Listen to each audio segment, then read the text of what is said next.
Ma visite aujourd'hui à la Cour de cassation et à l'école de la magistrature témoigne en premier lieu de mon intérêt particulier pour la réforme de la justice et la modernisation de l'État haïtien en général. À l'occasion de cette semaine de la gouvernance, je voudrais réaffirmer qu'une nouvelle gouvernance est incontournable en Haïti. J'insiste, une nouvelle gouvernance est incontournable en Haïti. Au cœur de mes priorités en ce qui concerne la gouvernance figure l'établissement d'un système judiciaire plus juste, équitable et au service des citoyens.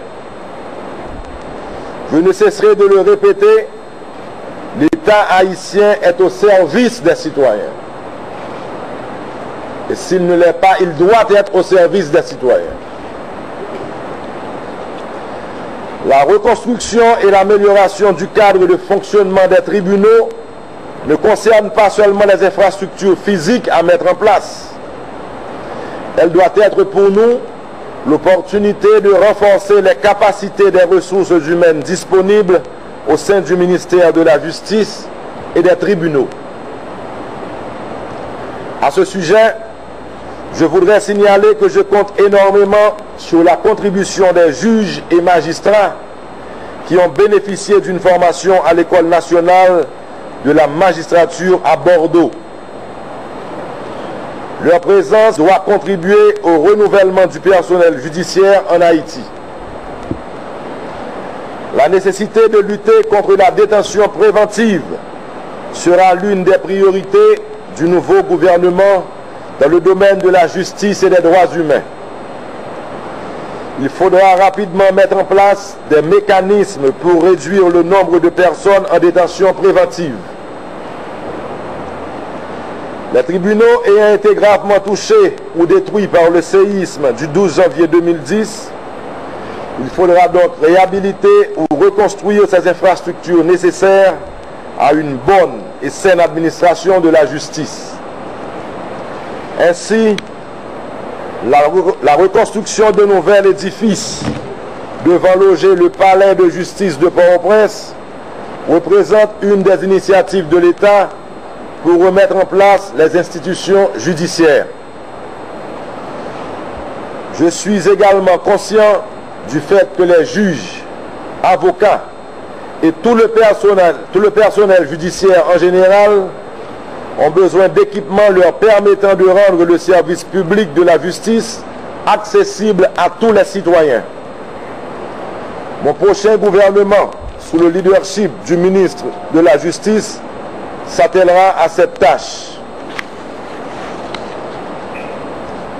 En plus d'être accessible, la justice doit être rendue de manière équitable, ce qui implique le devoir de lutter contre toute forme de corruption entravant une saine administration de la justice. La formation des juges, magistrats et du personnel judiciaire en général étant le plus sûr moyen d'améliorer la qualité de la justice qui doit être rendue aux citoyens, l'école de la magistrature devra bénéficier d'un grand plan de support de l'État haïtien. Et ce support, je vous le promets. Cette école doit être au centre du processus de modernisation du système judiciaire haïtien. Avec le support de la communauté internationale et des experts haïtiens, l'école de la magistrature doit être non seulement un lieu d'enseignement, mais aussi un espace de réflexion sur les problèmes relatifs à l'administration de la justice. En outre, les jugements doivent être rendus dans les délais prévus par la loi et en toute honnêteté. La justice ne doit pas être vendue. Elle doit plutôt être rendue aux citoyens. Ceci constituera une autre priorité de mon gouvernement dans le domaine de la justice.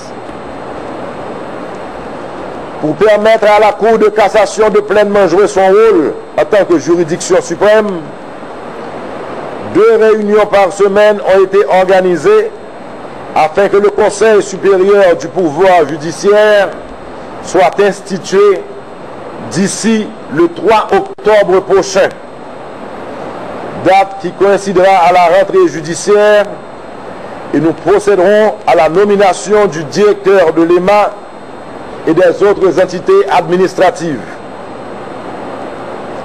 Nous allons nous assurer que le Conseil supérieur du pouvoir judiciaire soit fonctionnel et actif. L'établissement de ce Conseil constituera une étape importante dans l'effort visant à rendre la justice haïtienne indépendante et performante.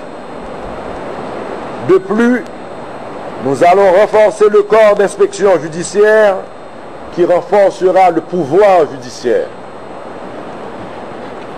Pour finir, je vous encourage tous à supporter la présidence et le nouveau gouvernement qui aura pour principale mission de se mettre, comme vous, au service du peuple haïtien.